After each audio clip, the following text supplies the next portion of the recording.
Once upon a time, in a land far, far away, there was a magical kingdom hidden behind a veil of sparkling rainbow mist. In the heart of this kingdom, there lived a little rabbit named Rosie. Rosie was the softest, fluffiest rabbit you had ever seen, with a twitchy little nose and big, bright brown eyes.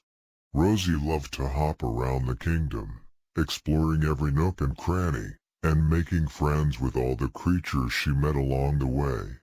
One day, while she was out on an adventure, she stumbled upon a hidden garden filled with the most beautiful flowers she had ever seen. There were red roses, yellow daisies, and blue forget-me-nots, all blooming together in perfect harmony. As Rosie wandered through the garden, she came across a tiny fairy perched on a toadstool. The fairy had wings as delicate as a butterfly and hair as bright as the sun.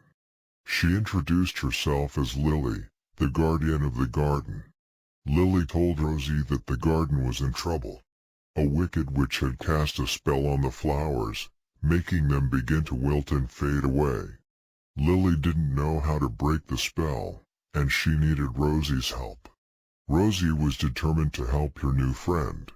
Together, they set out on a quest to find the witch and convince her to lift the spell. They traveled through the forest, over sparkling streams, and across fields of tall, swaying grass. As they journeyed, they met all sorts of creatures who offered to help them on their quest.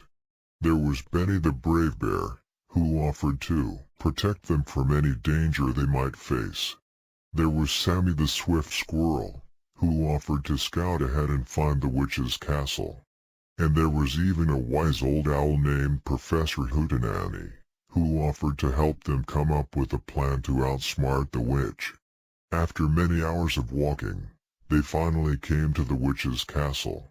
It was a tall, spooky tower with bats flying around the top and a big, creaky door at the bottom. Rosie, Lily, Benny, Sammy, and Professor Hootenanny stood outside the door, took a deep breath, and knocked 3 times. The door creaked open, and the witch stood before them. She was tall and thin, with a pointed hat and a wart on the end of her nose. She cackled with glee when she saw Rosie and her friends. "Ah, fools!" she cried. "You think you can defeat me? I'll never lift the spell." But Rosie was not afraid. She stood tall and looked the witch straight in the eye. "We're not afraid of you," she said. "We're here to help the flowers, and we won't leave until you lift the spell." The witch laughed again, but this time she seemed a little uncertain. She looked at Rosie and her friends, and for a moment she saw something in their eyes that made her heart feel a little bit softer. "Very well," she said finally. "I'll lift the spell, but only if you can answer my riddle.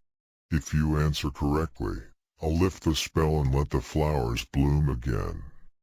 But if you answer incorrectly, you'll be trapped in my castle forever." Rosie and her friends looked at each other nervously, but they knew they had to try. The witch asked her riddle. "What is it that is always coming but never arrives?"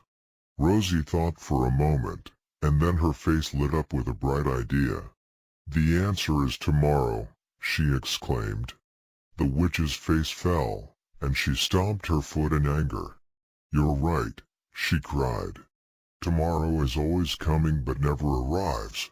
I suppose I have no choice but to lift the spell."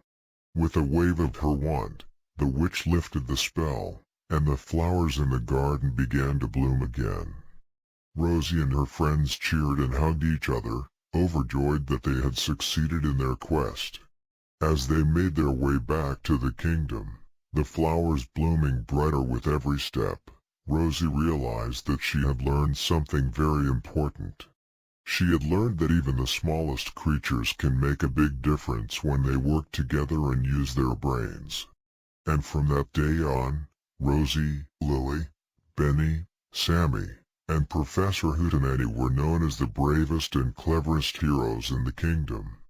They went on to have many more adventures together, always using their kindness, courage, and cleverness to help those in need.